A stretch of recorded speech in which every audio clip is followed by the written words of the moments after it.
પ્રધાનમંત્રી ગુજરાતમાં કરશે ઝંઝાવાતી ચૂંટણી પ્રચાર। પીએમ નરેન્દ્ર મોદી 20 એપ્રિલ પછી ગુજરાતમાં કરશે પ્રચાર। 4 ઝોનમાં 6 થી 8 સભા અને રોડ શોનું આયોજન।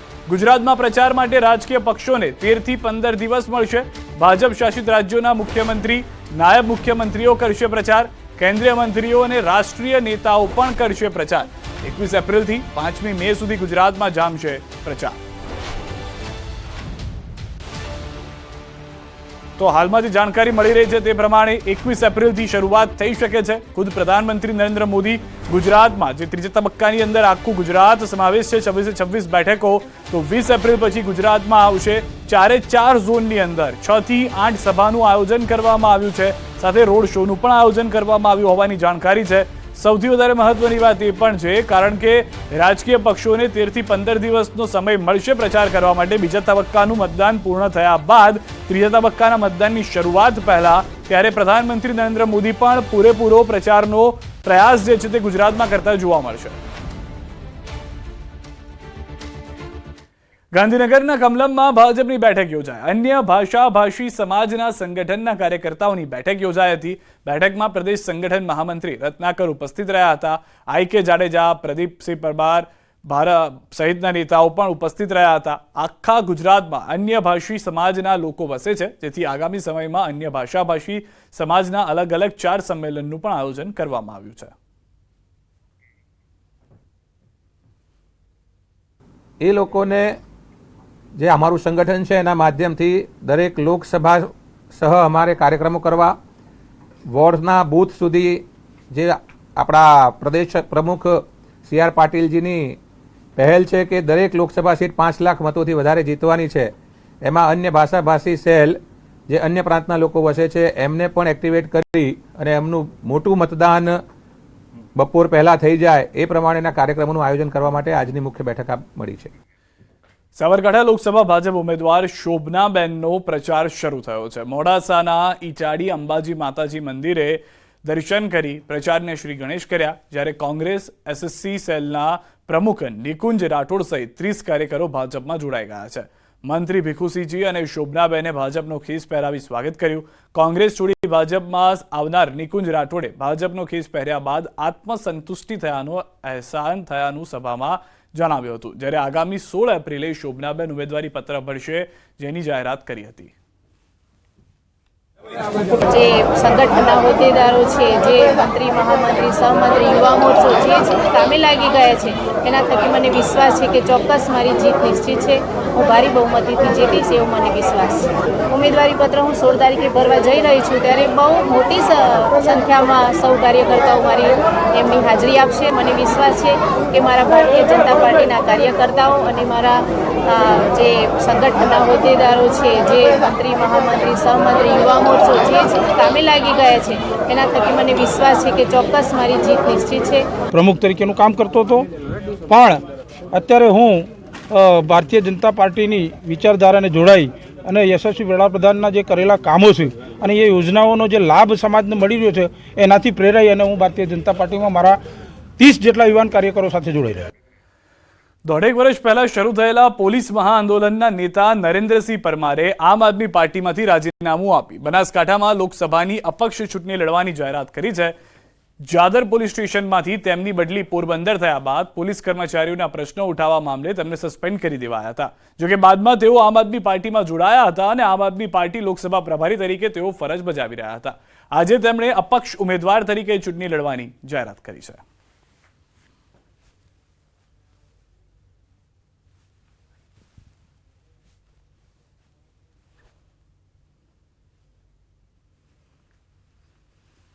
હું આમ આદમી પાર્ટીના જિલ્લા પ્રભારીના પદ ઉપરથી રાજીનામું આપું છું આજરોજ, અને આ 2024ના લોકસભા સાંસદના ઇલેક્શનમાં અપક્ષ ઉમેદવારી નોંધાવવા જઈ રહ્યો છું। અંબાજીના વાતાવરણમાં પણ પલટો આવી ગયો છે। અંબાજીમાં વરસાદી વાતાવરણ જોવા મળ્યું છે। બપોર બાદ અંબાજીમાં વરસાદ ગાજવીજ સાથે ધીમી ધારે વરસાદ થયો છે। ભારે ઉકળાટમાં વરસાદથી લોકોને રાહત મળી છે। તો જે રીતે કમોસમી વરસાદની માવઠાની આગાહી હતી તે પ્રમાણેના દ્રશ્યો, એક તરફ અંબાજીની અંદરના દ્રશ્યો આપ જોઈ રહ્યા છો, કોઈ પણ દ્રશ્યો ચોમાસાના નથી. હાલમાં જે વરસાદ થયો તે સમયના દ્રશ્યો અમે આપને બતાવી રહ્યા છે. ગાજવીજ થઈ પહેલા અને ત્યારબાદ વરસાદની શરૂઆત થઈ અને બપોર બાદ ઓચિંતો માહોલ બદલાઈ ગયો હતો. વાદળિયું વાતાવરણ અનેક વિસ્તારમાં જોવા મળ્યું છે ગુજરાતના, પરંતુ બે જગ્યાએથી સમાચાર કે જ્યાં આગળ વરસાદ થઈ રહ્યા હોવાની જાણકારી છે. 2 દિવસની વરસાદની આગાહી આપવામાં આવી છે. હવામાન વિભાગે જે વાતાવરણ પલટો થવાની આગાહી આપી છે તે જોતા શક્તિપીઠ અંબાજી ધામમાં છે બપોર બાદ આજે વાતાવરણમાં એક પલટો જોવા મળ્યો છે અને બપોર બાદ જે છે સમગ્ર અંબાજી પંથકમાં વરસાદી વાતાવરણ સર્જાયું છે. આકાશમાં કાળા ડિબાંગ વાદળો છે. આપણને બતાવવા માંગીશ બપોર બાદ જે છે અંબાજી ધામમાં જે અંબાજી પંથકમાં વરસાદની જે શરૂઆત થવામાં આવી છે, ધીમી ધારે વરસાદની શરૂઆત થવામાં આવી છે અને આ વરસાદના પગલે ખેતરોમાં છે જે ઘઉં કાપેલા પડ્યા છે, ઘઉં કાપેલાના પગલે ખેડૂતોમાં ચિંતાનો વિષય બન્યો છે અને હજી જે કેટલોક પાક જે એ કાપવાનો પણ બાકી છે. ત્યારે આ કમોસમી વરસાદ કહે છે કે વરસાદી માવઠું છે એ ખેડૂતો મનમાં સતત ચિંતાનો વધારો કરી રહ્યો છે. હાલ તબક્કે જે રીતે ગરમીનો બફાટ હતો તેને લઈ વરસાદના લઈને જે આંશિક છે એ ગરમીમાં આંશિક રાહતનો અનુભવ ચોક્કસપણે થઈ રહ્યો છે, પણ ખેડૂતોની ચિંતામાં સતત વધારો જોવા મળી રહ્યો છે. મહેન્દ્ર અગ્રવાલ, ન્યૂઝ 18 ગુજરાતી, અંબાજી. તો હાલમાં ભર ઉનાળે માવઠાના બે અલગ અલગ દ્રશ્યો દાહોદ અને અંબાજીના અમે આપને બતાવી રહ્યા છે. કમોસમી વરસાદથી ખેડૂતો ચોક્કસથી ચિંતિત છે, પરંતુ જે પ્રમાણે હવામાન નિષ્ણાંતોની આગાહી હતી, હવામાન વિભાગ તરફથી આગાહી હતી, તે પ્રમાણેનો માહોલ જોવા મળી રહ્યો છે.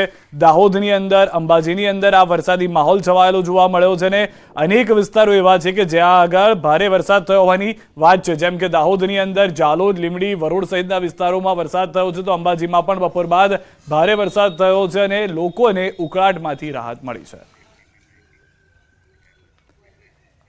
ગુજરાતમાં 3 દિવસ માવઠાની આગાહી, થંડરસ્ટોર્મ સાથે સામાન્ય વરસાદની આગાહી. 13 થી 15 એપ્રિલે વરસાદની આગાહી છે. આગામી 5 દિવસ વાદળછાયું વાતાવરણ પણ રહેશે. 13 એપ્રિલે થંડરસ્ટોર્મ સાથે વરસાદની શક્યતા.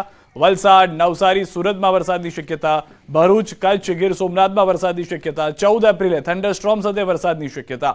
નર્મદા, છોટાઉદેપુર, દાહોદમાં વરસાદની શક્યતા. અરવલ્લી, સાબરકાંઠા, કચ્છ, ગીર સોમનાથમાં પણ વરસાદની આગાહી છે.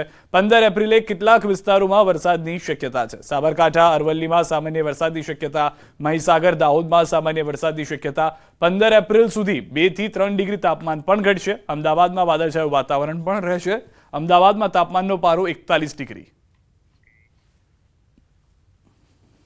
डे 1 से डे 2 तक ड्राई वेदर प्रिवेल करेगा और डे 3, डे 4, डे 5 में आइसोलेटेड प्लेसेस में लाइट रेन होने का पूर्वानुमान दिया गया और साथ में थंडर स्टॉर्म की भी वार्निंग दी गई है डे 3, डे 4, डे 5 में. और डे 3, डे 4, डे 5 में जहाँ पे लाइट रेन आइसोलेटेड प्लेसेस में साथ में थंडर स्टॉर्म होंगे हैं वो ज़िले हैं नर्मदा. डे 3 के लिए वलसाड़, नवसारी, सूरत, भरूच और सौराष्ट्र का एक ज़िला है गिर सोमनाथ और कच्छ. और डे 4 की बात करेंगे जहाँ पे लाइट रेन साथ में थंडर स्टॉर्म होंगे आइसोलेटेड प्लेसेस पे, वो ज़िले हैं नर्मदा, छोटा उदयपुर, दाहोद, अरावली, साबरकांठा, कच्छ और गिर सोमनाथ. और डे 5 की बात करेंगे जहाँ पे आइसोलेटेड प्लेसेस पे लाइट रेन होने का पूर्वानुमान दिया गया है साथ में थंडर स्टॉर्म का भी, तो वो ज़िले हैं साबरकांठा, अरावली, दाहोद और મહીસાગર.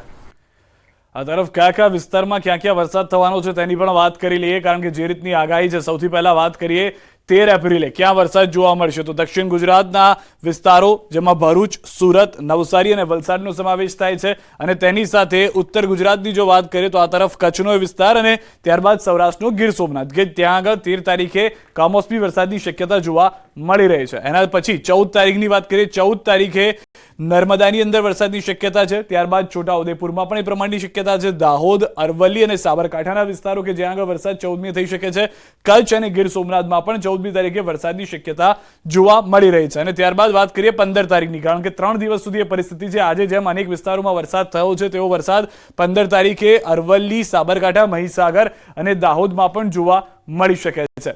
આ તરફ વધુ એક મહત્વના સમાચાર એ પણ મળ્યા છે મહીસાગરથી. ટીટોડીએ વહેલા વરસાદનો આપ્યો છે સંકેત. ટીટોડી લુણાવાડાના દલુખડિયા ગામે મૂક્યા છે ઈંડા. ટીટોડીને ઈંડા મૂકવાની છે લોકવાયકા. ટીટોડીએ ઊંધા ઈંડા મૂક્યા હોવાથી સારા વરસાદની ધારણા. ટીટોડીએ 4 ઈંડા મૂકતા સારા વરસાદની આશા. ઊંચાઈએ ઈંડા મૂકવાથી વહેલા વરસાદનું અનુમાન.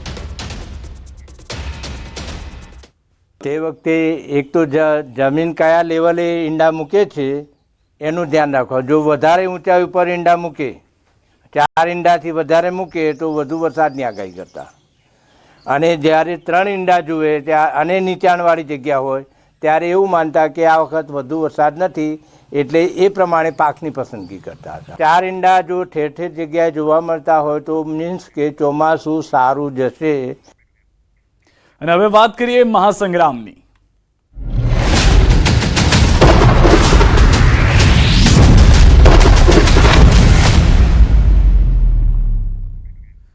તો સુરેન્દ્રનગરથી મોટા સમાચાર. ચૂંટણી પહેલા કોંગ્રેસને વધુ એક ઝટકો. પૂર્વ સાંસદ સોમાભાઈ પટેલનું કોંગ્રેસમાંથી રાજીનામું.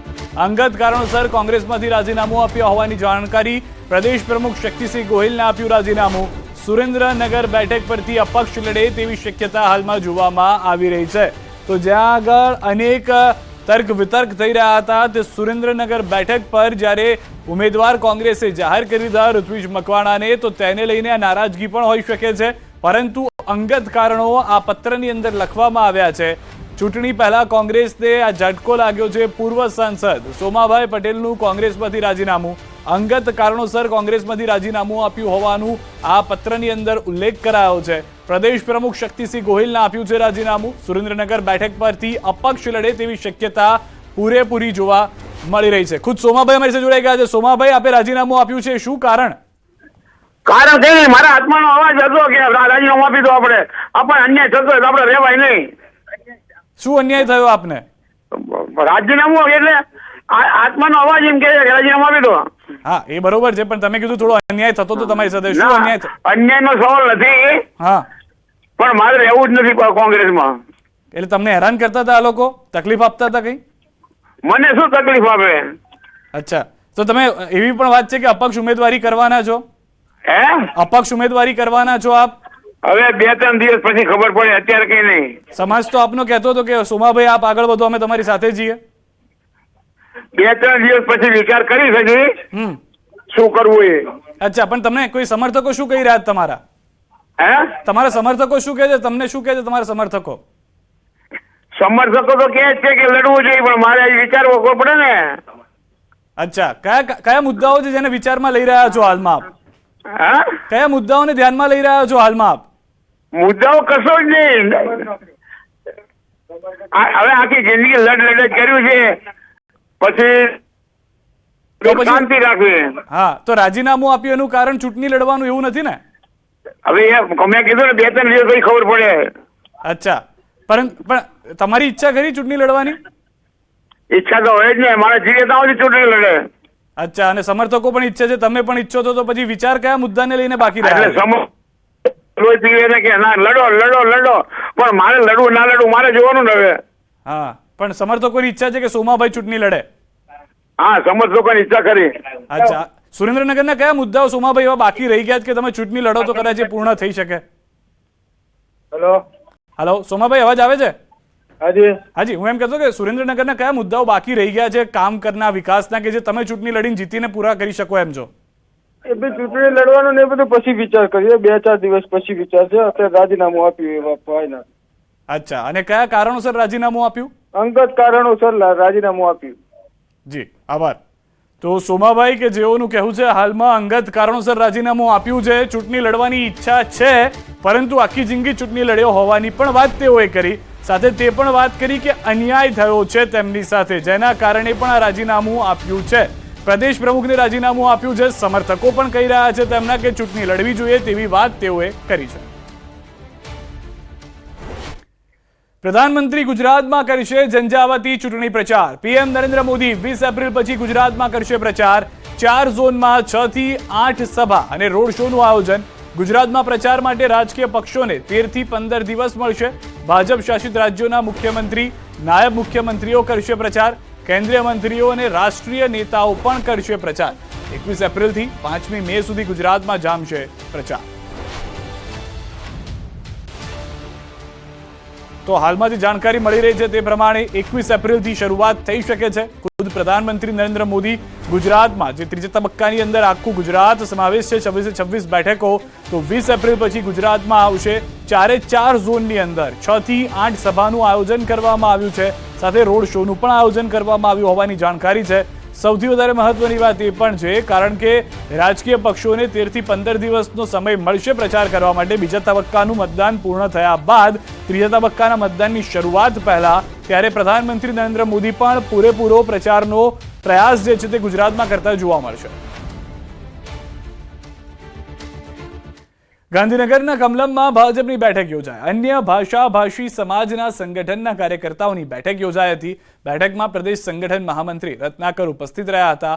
આઈ.કે. જાડેજા, પ્રદીપસિંહ પરમાર સહિતના નેતાઓ પણ ઉપસ્થિત રહ્યા હતા. આખા ગુજરાતમાં અન્ય ભાષી સમાજના લોકો વસે છે, જેથી આગામી સમયમાં અન્ય ભાષાભાષી સમાજના અલગ અલગ 4 સંમેલનનું પણ આયોજન કરવામાં આવ્યું છે.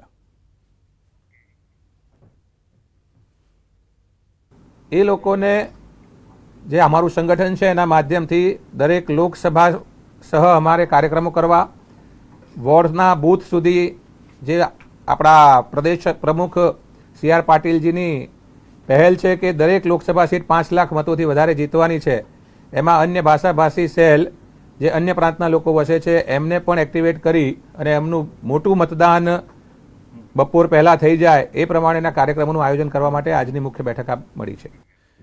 સાબરકાંઠા લોકસભા ભાજપ ઉમેદવાર શોભનાબેનનો પ્રચાર શરૂ થયો છે. મોડાસાના ઈટાડી અંબાજી માતાજી મંદિરે દર્શન કરી પ્રચારને શ્રી ગણેશ કર્યા, જ્યારે કોંગ્રેસ એસએસસી સેલના પ્રમુખ નિકુંજ રાઠોડ સહિત 30 કાર્યકરો ભાજપમાં જોડાઈ ગયા છે. મંત્રી ભીખુસિંહજી અને શોભનાબેને ભાજપનો ખેસ પહેરાવી સ્વાગત કર્યું. કોંગ્રેસ છોડી ભાજપમાં આવનાર નિકુંજ રાઠોડે ભાજપનો ખેસ પહેર્યા બાદ આત્મસંતુષ્ટિ થયાનો અહેસાન થયાનું સભામાં જણાવ્યું હતું, જ્યારે આગામી 16 એપ્રિલે શોભનાબેન ઉમેદવારી પત્ર ભરશે, જેની જાહેરાત કરી હતી. જે સંગઠનના હોદ્દેદારો છે, જે મંત્રી, મહામંત્રી, સહમંત્રી, યુવા મોરચો જે કામે લાગી ગયા છે, એના થકી મને વિશ્વાસ છે કે ચોક્કસ મારી જીત નિશ્ચિત છે. હું ભારી બહુમતીથી જીતીશ એવો મને વિશ્વાસ છે. ઉમેદવારી પત્ર હું 16 તારીખે ભરવા જઈ રહી છું, ત્યારે બહુ મોટી સંખ્યામાં સૌ કાર્યકર્તાઓ મારી એમની હાજરી આપશે. મને વિશ્વાસ છે કે મારા ભારતીય જનતા પાર્ટીના કાર્યકર્તાઓ અને મારા જે સંગઠનના હોદ્દેદારો છે, જે મંત્રી, મહામંત્રી, સહમંત્રી, યુવા મોરચો જે કામે લાગી ગયા છે, એના થકી મને વિશ્વાસ છે કે ચોક્કસ મારી જીત નિશ્ચિત છે. પ્રમુખ તરીકેનું કામ કરતો હતો, પણ અત્યારે હું ભારતીય જનતા પાર્ટીની વિચારધારાને જોડાઈ અને યશસ્વી વડાપ્રધાનના જે કરેલા કામો છે અને એ યોજનાઓનો જે લાભ સમાજને મળી રહ્યો છે એનાથી પ્રેરાઈ અને હું ભારતીય જનતા પાર્ટીમાં મારા 30 જેટલા યુવાન કાર્યકરો સાથે જોડાઈ રહ્યા. 1.5 વર્ષ પહેલા શરૂ થયેલા પોલીસ મહાઆંદોલનના નેતા નરેન્દ્રસિંહ પરમારે આમ આદમી પાર્ટીમાંથી રાજીનામું આપી બનાસકાંઠામાં લોકસભાની અપક્ષ ચૂંટણી લડવાની જાહેરાત કરી છે. જાદર પોલીસ સ્ટેશનમાંથી તેમની બદલી પોરબંદર થયા બાદ પોલીસ કર્મચારીઓના પ્રશ્નો ઉઠાવવા મામલે તેમને સસ્પેન્ડ કરી દેવાયા હતા. જોકે બાદમાં તેઓ આમ આદમી પાર્ટીમાં જોડાયા હતા અને આમ આદમી પાર્ટી લોકસભા પ્રભારી તરીકે તેઓ ફરજ બજાવી રહ્યા હતા. આજે તેમણે અપક્ષ ઉમેદવાર તરીકે ચૂંટણી લડવાની જાહેરાત કરી છે.